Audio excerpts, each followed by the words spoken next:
Hi there, welcome back to the podcast of Wednesday's Child. As you know, this is a podcast where we get to talk about all things body image, eating disorders, disordered image, and everything in between. And I'm joined by a fabulous guest today. I'm joined by Bernie Wright, who's a director of the National Institute. Neurodiversity, eating disorders and disordered eating. Thank you very much. There we go. Welcome, Bernie. That's the trouble, isn't it? We all have so many titles and so many organisation names. So many hats. Yeah, so many hats. But just you're a phenomenal expert in the world of eating disorders, and I know that so many people will have. Well, I was going to say they will have watched you, observed you, but actually they'll have effectively heard your voice because you're quite active on social media about all things eating disorders and body image, aren't you? Do you find that, just to kind of kick off, do you find using things like social media has been helpful in enabling you to convey your position on thoughts on body image and eating disorders? Do you think for a person in your position, it is really important to have that medium? Because we talk all the time, don't we, about that sort of stark conflict between social media being potentially terrible for people that have eating disorder issues or body image issues, and yet for people like you who are a champion in this space and say the important things, actually, does it allow you to have a voice that otherwise you wouldn't have?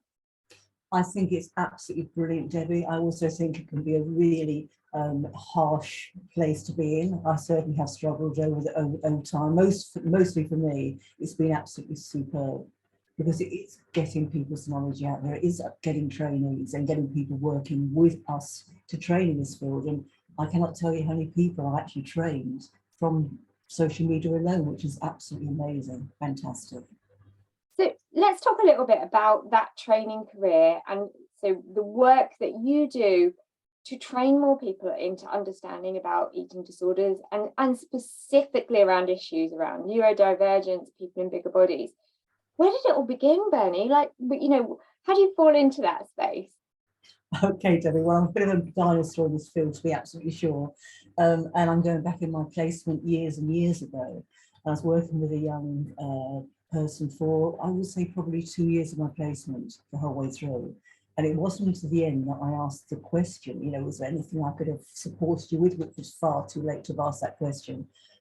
However, this lovely person turned around and said, yes, you could help me with my bulimia and my purging. And so I'd missed her. So whilst it was, it was a great working with this person, the whole emphasis on the therapeutic work with her would be that after the session, and if anything was difficult, then she would go at home and no doubt purge down the sink because all the emotions were so difficult to cope with. And after that, I never, ever didn't ask a client, what is your relationship like with food, weight and shape? And I found out phenomenally how many people struggling. So then I decided to get trained at the National Centre of Eating Disorders, where I've been a clinical director and a senior trainer for many years after that. Would you say then, prior to that, you were, I'm not going to say ignorant, but really it wasn't on your radar that it was such a problem for people? I realised that my thoughts were at the time that everyone's got a relationship with food. So I did think, and I think I saw that the way that where it was all going, and I thought that there'd be a massive issue within a few years, just by the way that was the social media, the counselling directories, all what I was reading on the therapeutic world. And people didn't believe absolutely at the time. And I had an awful lot of bad social media because I suggested to therapists that, basically recovering from eating disorders was more than the relationship. And whilst the relationship's really vital, we have to look at so much more. Yeah, absolutely. So tell me about some of the work that you've done through the National Centre and how your career has evolved since deciding this is a space that I just feel I'm supposed to be in. It's really, really involved. I worked one-to-one for many, many years, worked with families, done an awful lot of family work. Because I think, the family is part of the solution, and I love working with families. And then I realised that it was my supervisor, actually, who worked with in training as a supervisor. And he basically said to me that, you know, Bernie, I think you need to get, you know, once you're sort of seeing 6 clients a day, 5 days a week, he said, I think there's something about getting your voice out to a large audience and getting people who can then train and then work with things. And I decided to be a trainer, which was really difficult because I am neurodivergent myself and suffered hugely with anxiety performance and shaking and all that. You know, so getting through that was really difficult. My goodness, wow, just to sort of hold on that. I mean, that's big, isn't it, Bernie? I mean, you know, you've shared that very openly. That wouldn't have been perhaps something that I would have known about you or assumed. Has that been really challenging for you to find yourself coping with that, to be in the position you're in today? Yep, 100%, Debbie, which is why I founded this new company with Lisa Smith, which basically looks at eating disorders and everything around it, and the neurodivergent client, because people like myself, we're different in that way, unique and different. And my whole sort of frustration with the eating disorder world has been that we almost sort of hit everyone there with a hammer and they all look like a nail. You know, we call them treatment resistant, we call them all sorts of things. But if people are autistic, or if they're ADHD, we really have to work with them in a very person-centered way. So let's be honest, let's dig into that, Bernie. Is it coincidence or is it consequence? When we talk about people with neurodivergence and we talk about people with eating disorders, chicken, egg, how do they fit together in your view from all that you've seen?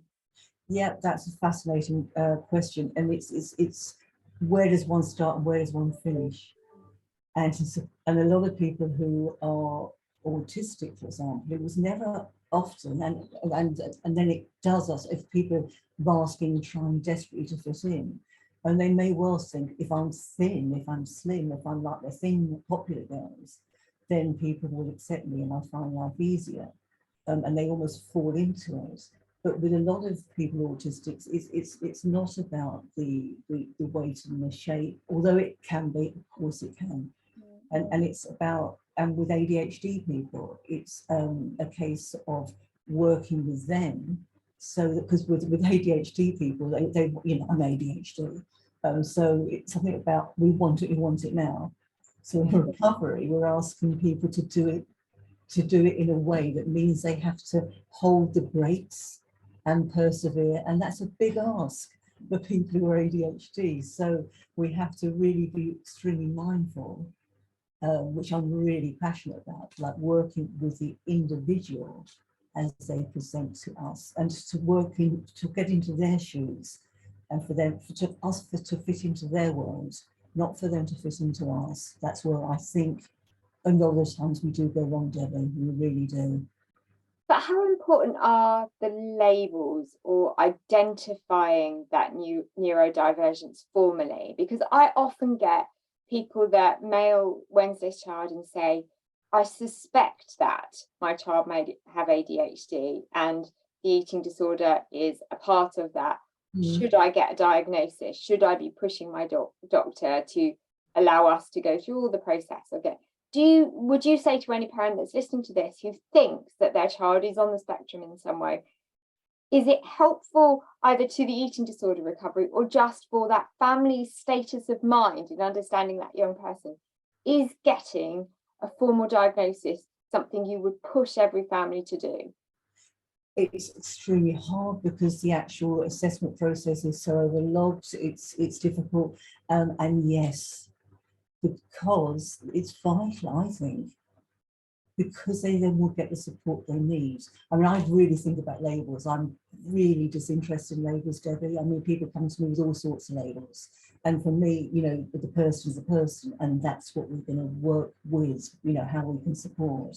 However, if you're putting autistic people into inpatients, for example, at least, you know, if I can speak to the admitting team, and to speak get the GP and us all to work together, so they will go into inpatients if they're autistic on an even playing field.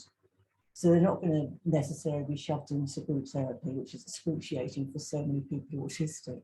They're not going to be saying you're being so difficult when they say that clock's far too loud on the wall, you know, and they say that's the anorexic voice, you know, that's what they hear, but actually no. And when they say I really can't eat that food because of the texture, they mean they can't eat the food. They are not, it is not the anorexic voice controlling them. We need to be mindful of that. So yes, so I think it's really useful for people to get the concessions that they need, so it's accessible, so they get the accessibility needs that will help them and support them to move forward and to recover. And as a therapist then, is it vital that you understand that person has those multiple challenges? Challenges is the right word, but those multiple factors in their life that might impact the way in which they'll be able to recover from an eating disorder. You need to know about every element of that person's world. I think it's absolutely vital. I think if you're a therapist working in eating disorders, and this is my own professional opinion, and you miss the neurodivergent client, then you will miss the client. Right. And then it's, you know, so there's a great obsession about, you know, which is absolutely useful and brilliant, about filling the food diaries. Well, for people who are ADHD, that can be excruciating, or the dyslexia or the dyspraxia, all those things that actually you have to think about. So I would just be very, you know, just, you know, take pictures of your food or just speak into a phone. There's so many things we can do that are different. And unfortunately, if people don't fill in food diaries as per se as they're supposed to in inverted commas here, then they're talked about as if they're treatment resistant, and they have all sorts of problems going forward. But if we can just meet them and make it accessible and easier to thrive, things really move through quite beautifully.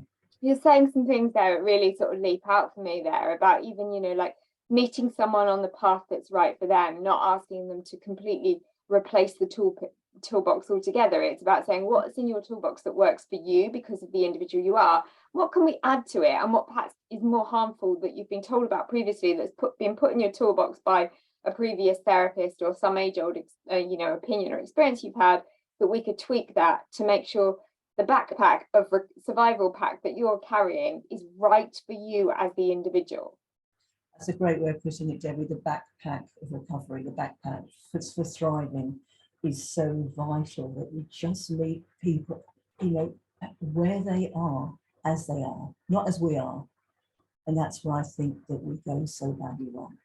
And I wonder whether half the problem we have in the whole kind of world of eating disorder treatment is too many preset ideas of, well, this is how it's done, and for 99% of people, this is the right path, and not looking at the individual. And we know that from every person who experiences anorexia to bulimia to binge eating, it's not, this is the term that you are diagnosed with, and therefore you are this person, and these are your experiences and behaviors. I could tell you about, you know, 100 different people who've all had the diagnoses of anorexia, because it's a simple catch-all term, but absolutely not one of them have the same behaviors, thought patterns, or approaches to their so-called anorexia. It's the uniqueness of each individual. And I think that's where we can get bogged down in this is what works. And yet, you know, if someone's autistic, ADHD, dyslexic, dyspraxic, anything, Tourette's, whatever we want to talk about, it's like we have to meet them in how we can meet them. And I think, if, you know, for example, you know, my training throughout has been, I would say, really traumatic. You know, it was, you know, they told me when I was trained way back, I was told that I was dyslexic and whatever else they told me I was, and then went on to say to me that unless I dealt with my educational trauma, I would not work as a therapist, which was absolutely phenomenal, because, you know, I was absolutely really okay one-to-one. It was the actual trauma left over from education that really I struggle with, and that's what, you know, when we have people who are neurodivergent, they're bringing not just their past but the trauma of their past. And we how did you process that then? Did you decide that, you know, there was particular work you had to do, or did you disagree with what you were being told about? I disagreed, absolutely. And I felt very much that we can, and that's not to say that I have some amazing trainers, absolutely. But it was just not thought of that if someone's struggling, that they are learning differently and that they just need that extra support in order to thrive. And that's a reality. So all the years I worked as a therapist, you know, I really look at the individual and just ask, I ask very simple questions. You know, what was it like when you first started reading out at school? And then people burst into tears. You know, were you ever called? Did people used to say that you were dizzy or you were clumsy, or, you know, questions that you can ask very gently will bring up things that then you will bring into your therapy, so that you can pitch the work with your clients for them as they are, and then you will have the progress. Yeah, I did when I last trained on neurodiversity, which I did probably most poignant thing I've ever done in my career. I actually interviewed 6 neurodivergent people, all with eating disorders, very significant eating disorders. And each one of them had been missed through the system. You know, some of them being told they were actually EUPD, emotional unstable personality disorder, used to be PUD, as you know, and actually no, it was not their label to have. You know, and I'd worked with 4 of them on I do breakthroughs. I don't work one-to-one anymore. But each and every one of them, they were actually neurodiversions. And those labels are so harmful, aren't they? Being told, you know, this is what we decide is wrong with you. Yep, and of course it stops them moving and getting, you know, the 6 people that actually were on my panel, 4 of them went on to work with therapists, excellent therapists from the National Centre of Eating Disorders, and they are now thriving and moving through. Oh. And that was after, you know, inpatients, you know, rehabs, goodness knows what they've been through. So you moved from more direct therapy into this wonderful world of doing the stuff that's so important, which is training and passing on that, you know, vital education. Why did you do that, and how powerful has it been? It's been absolutely, I absolutely love training. I really do. And I think that each time that I train, we train, and then you've got people who will, you know, go back to their work on Monday morning and they will work with their client group in a different way. And you're training the therapists that are in the place that you were in 20 years ago. They were training the very people who are going to have the one-to-one or the family sessions. Yeah, all mental health professionals, and my absolute desperate plea, if any doctors are out there listening, can you please also come onto our training? Because whenever we get GPs or psychiatrists, or we were like, thank goodness you're here. Although it always gladdens me that the number of young doctors or even sort of training doctors, those even that are on medical degrees at university, who've started to reach out to Wednesday's Child and say, I can see that my course isn't doing enough about eating disorders for junior doctors. How can I encourage my tutor to include Wednesday's Child's training on, you know? And actually, every time I get that, I'm sort of really encouraged that there is there's sort of a movement, isn't there, going into the profession today that understands it's not okay to know very little about eating disorders. It's such a big problem that, you know, when people arrive in the A&E, or whether they arrive in your GP surgery talking about something entirely different, you need to be able to understand, is that person also managing an eating disorder? Exactly. And I think all professionals, absolutely, whatever we do, we need to think about our own relationship with food, weight and shape. And, you know, I've been training for years now, Debbie, and the amount of trainers and therapists that I've trained who either come back to me and say, oh my goodness, I've just realized I really have got issues that I'm going to bring into my therapeutic space unless I get it sorted. You know, they've either got an eating problem themselves, disorder, eating, binge eating, or whatever it is. Or their neurodiversion, and they just realised through my training that, my goodness, I am autistic, I am ADHD, you know, and it's fantastic for them, because Now, I mean, one of my training recently, I had an amazing person who attempted to drop out because the anxiety was so huge, and then actually did come on a 2-day training. Couldn't do the actual whole masters because it was just too vast at that time. But then after the 2-day, realised actually that despite being worked with for anxiety for such a long time, it was autism. And you know, we need more neurodivergent therapists out there. So I'd hate them to give up through anxiety. Yeah, absolutely. We can do better than this. So 2 areas that kind of strike me that you do focus very hard on, from what I see you talking about on social media, but also, as you clearly say, that is fundamental as part of your training delivery, is obviously the neurodivergence, but the other thing is about people in bigger bodies and where that sits in the world of eating disorders. Can you tell me a little bit more about that? Yeah, and I think that's an absolute passion of mine as well, because what has absolutely driven me crazy for so long is that we still have it, although it's changing, but this assumption that people who are anorexic are going to be in skeletal bodies. Well, phenomenally, over the years, we use the word atypical anorexia, which I also think we should absolutely demolish, because it's only, what, 6% of people who are in skeleton bodies are anorexic, but the majority of people I see could be in larger bodies with the same pain and anguish and despair that someone who's in a BMI 13, 14, 15, and I'm very against BMI, absolutely.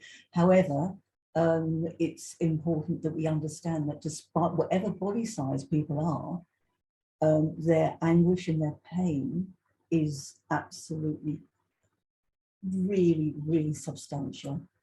And I think that, you know, anorexia is anorexia, whatever body size. Yeah. So how do you help people understand that they could still be experiencing anorexia while in a bigger body, or, you know, a type of fundamentally, you know, terrible eating disorder, but their body isn't representative of what society says is which can you imagine if that's all you think about all day, Debbie, and then you can't fit into the norm, what, you know, the sort of, so you're striving for this unachievable body, and then as you and then you start that first diet or that first restriction, and you starve and you starve and you starve, and then you can't do that anymore because you rebound into overeating or whatever happens, because we go from one to the other so often, as you know. But your mindset's still the same. So you're looking, you're doing, so if the question I ask everybody, you know, as you're sitting in front of me today, you know, 0 that you don't think about food, weight and shape at all, and 10 that's all you think about, where would you be on that scale? And fundamentally, Debbie, most people say 50, 12, 13. Oh, really? Gosh, wow. So whatever body they are, if they're way over the scale, way off 10, then you pretty much know that their mental trauma, anguish is just phenomenally awful for them. So let me share a little bugbear then with you, which probably comes as no surprise. So I work in PR and communication, so I kind of get immersed a lot in the media and do a lot of work with clients around that. Now, so many will talk about, oh yeah, we think we should do something about obesity, Debbie. Yeah, we've really got to talk about how we're like helping in the community around obesity, because obesity is a big problem. Where do you sit on when you read the words that come out? You know, well, we're not talking about cost of living crisis or the political fight for the leadership, whatever it might be. There's pretty much a headline a week shaming obesity and bigger bodies. How does that make you feel when you look at it? Very, very angry. And it was fascinating actually, because when we had COVID, and because I supervise the work of counsellors and psychotherapists, and when we had COVID, we had a terrible, all of us with our clients, where they came in and they were so shamed by this whole, you know, lose weight, otherwise you're going to get COVID, you'll die. You know, obesity is a big problem. I hate that word, but I'm just going to put it out there because we just said it. And of course, so it just shamed them. So it didn't make people think I'm going to get fit and healthy, which, you know, by the way, genetically, we need to really consider all the genetics around, you know, our bodies. It made them absolutely lapse, relapse and collapse and just eat far more. I mean, the clients were saying, I haven't left the fridge for a week, because all that shame comes tumbling back. So the problem I have with the whole thing about people losing weight, so to speak, so until we look at the relationship with food, nothing's going to change. So, you know, so any sort of eating disorder specialist who will sign up for weight loss, in my own opinion, and I'm not saying everything's a fact here, but if we're doing that, we're doing our clients a disservice, because it's about, you know, it hasn't worked. Well, everything we've done so far, Debbie, hasn't worked. So why will we keep doing what we're doing? So when you look at the kind of public health offering in our counties around the UK, do you feel that at the moment there's too much, here's obesity and here's eating disorders? Absolutely. And do you say to them, these are all one, put the two together and take the labels out? I think the labels, I think the word that's bounded around the whole time with obesity is so dreadfully shaming. And I think that we, with all eating problems, whether it's an eating disorder, whether it's genetic and people in larger bodies, because of so many reasons that we need to reflect on. But if someone's in anguish, then we need to meet them in their world, not shame them further. You know, because fear is not a motivator. You know, fear is just not a motivator. Whether you've gone to the doctors and they've said, you know, if you're going to get diabetes or heart or whatever scare tactics people do, occasionally it might work, Debbie. Occasionally you get people who will change their life after a visit to the doctor. But for a lot of people, they're so downtrodden and ruined by the system and shamed by the system. So unless we support that shame and the guilt that we as a society have created within society, then nothing's going to change. Because the danger is, rather than feeling scared or you know, being motivated, as you say, by that sort of messaging, it just makes people think, well, I'm not going to get the support because nobody understands me, so I might as well just carry on with my behaviours, or, you know, as you say, be drawn into it even more. Exactly. Too ashamed to go to doctors, too ashamed to go to help. You know, basically the judgment that people have on a daily basis in their larger body is so phenomenally dreadful, and that's what we've got to look at. And what we know, you know, there's, without a shadow of a doubt, everybody in any walk of life, what we know happens with shame is we self-soothe. Yes. We self-soothe to deal with shame. Well, if your self-soothing is to eat more to compensate for your bad emotions, then somebody shaming you about your obesity and bigger body is going to do the very, very opposite to what perhaps they hoped you might achieve. Absolutely. And unfortunately, so many therapists haven't worked with their own sort of bias themselves, you know, weight and shape bias, that, you know, unconsciously they will be bringing that into the therapeutic room.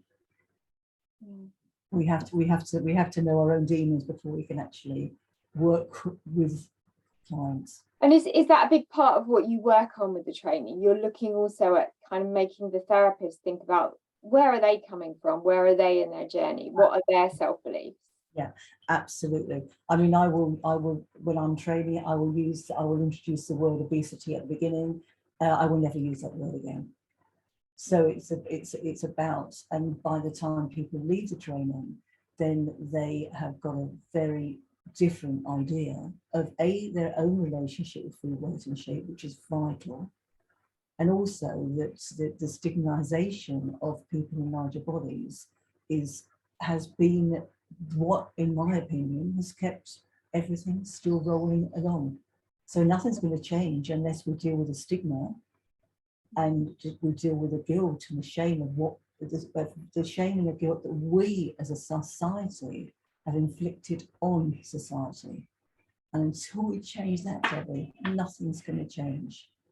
you know, people clapping at Slimming World or whatever people go to if they've lost a pound or a kilo. That is just phenomenally the only way to gain weight again. So I don't talk about losing weight, I talk about gaining health. And we've been absolutely appalled by the amount of people who have flown across Europe to get surgery now, without the fear and the way people are treated in our society. They put themselves through huge surgery that means they will never be the same again. You know, well, you genuinely hear from people that who felt terribly ashamed of their own body. They've got some kind of eating disorder, disordered eating, and yet they feel they need a quick fix enough, and they're so tired of the shame, and they can't continue their life as it is, and it's too challenging. Their only solution for them to solve a terribly distressing mental health issue is effectively to try and, you know, just physically adjust their body through surgery that they may have to travel thousands of miles for.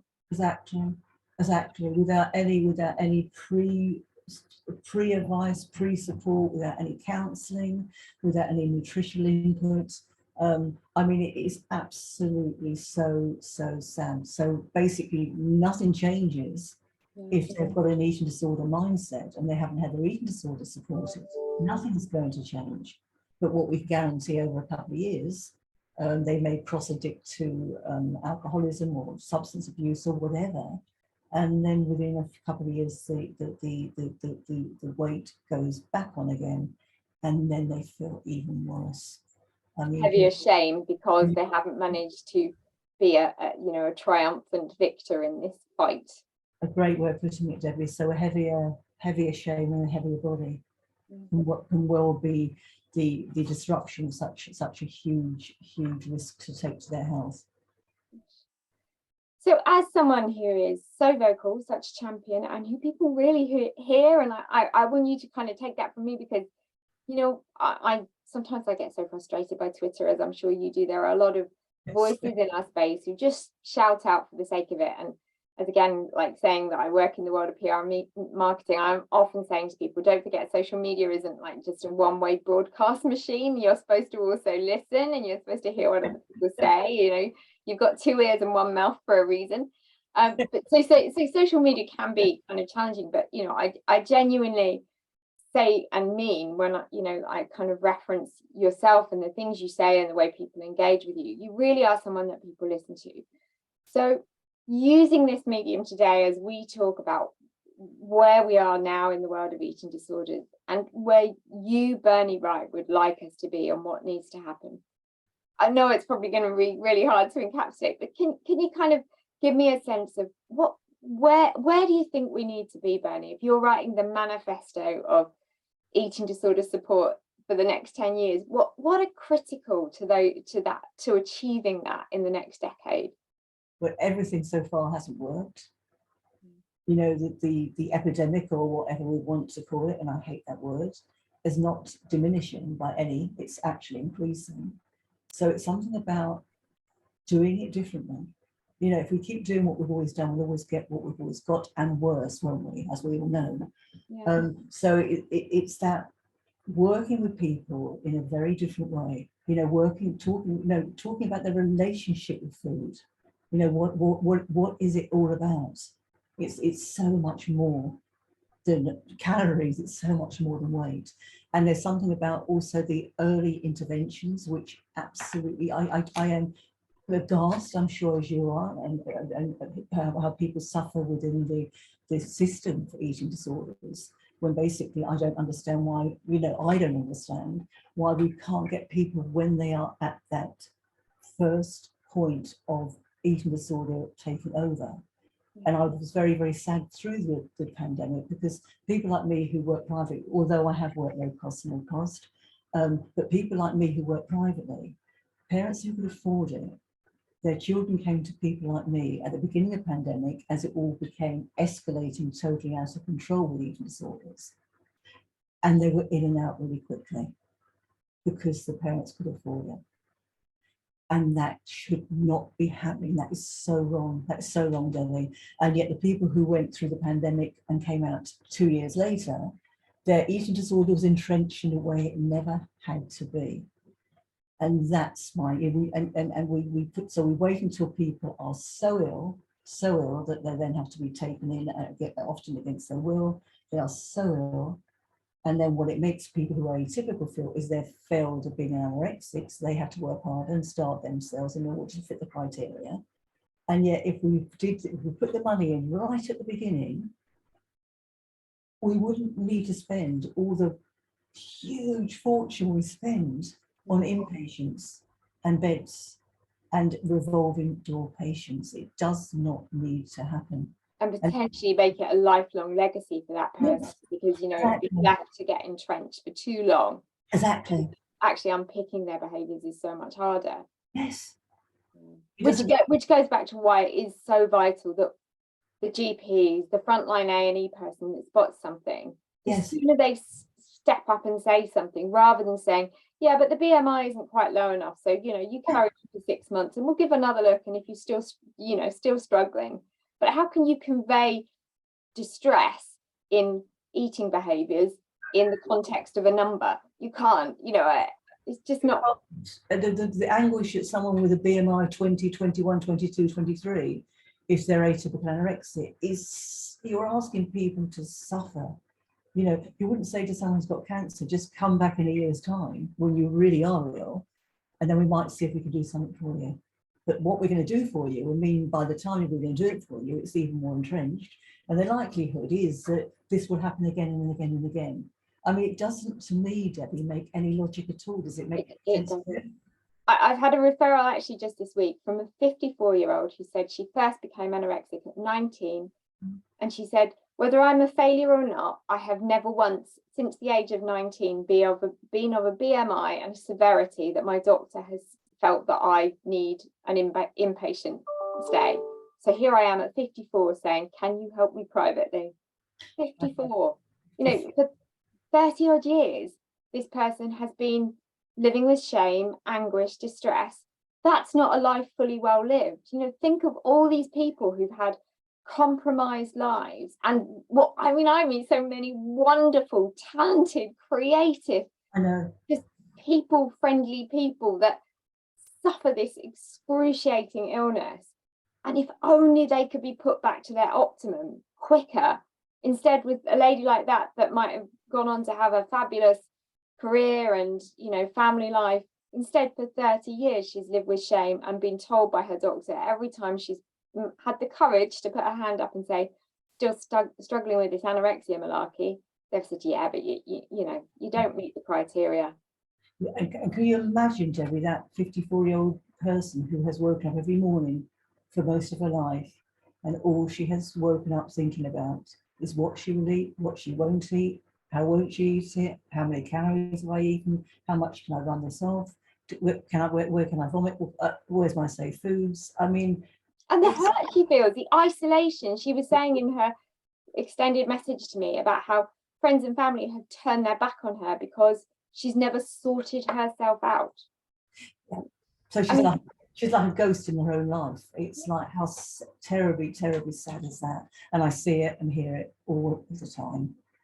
And yet there must be funding for it. There must be funding. People have to listen. But unfortunately, I mean, as you know, I'm very vocal on social media, and I've been ranting on that for 3 years. I said I'd never go on social media because I just didn't want to, but I just felt that that was a way to get heard. And it's been brilliant being on social media. It's been excruciating at times when I've been accused of being a fattest or something, or, you know, and it's so amazing what you can be called out there, which doesn't relate to the personality we are at all. But it's just what we're doing here, Debbie. I suppose just keep this going. Just keep the conversation, isn't it? Keep keeping on, and, you know, I will keep training as many people as I can, and keep talking about what we can do differently and how we can do differently. And there's, you know, and for parents to take support from people like you, and there are some great support out there. and also an awful lot that's not out there. And unfortunately, people of the resources I pass on to people, they haven't even heard of through the NHS. And I'm thinking, but why? Yeah. These resources can help. Yeah, so frustrating. Well, it's been wonderful to talk to you, Bernie. It really, really has. I will make sure in our show notes that we link to you know, details of how people can get in touch with you if they want to organise training and anything else around your resources. And perhaps we'll check in again in maybe kind of later in the year and catch up again about some of the other work that you're doing. And great. And hopefully then the world will begin to change even further, Debbie. let's hope it kind of finds some positivity. I don't know where I can see it right at the moment, but I'm a great optimist. That's one thing for sure. We will keep on going. You've got to grasp onto it, haven't you? Absolutely, absolutely. If nothing else, we're determined, persistent people, aren't we? 100%. I'm 100%. Oh. Okay. Thank you, everyone, for listening to another episode of the Wednesday's Child podcast. Our thanks to Bernie Wright, and we will be checking in with Bernie again really soon. But if you've got any comments about this episode, you want to get a message directly to Bernie, feel free to send us an email. The Wednesday's Child email address is hello@wednesdayschild.co.uk, and we will make sure those messages get directly to Bernie. Thanks again. Stay focused on recovery, and we will see you again really soon. Recovery.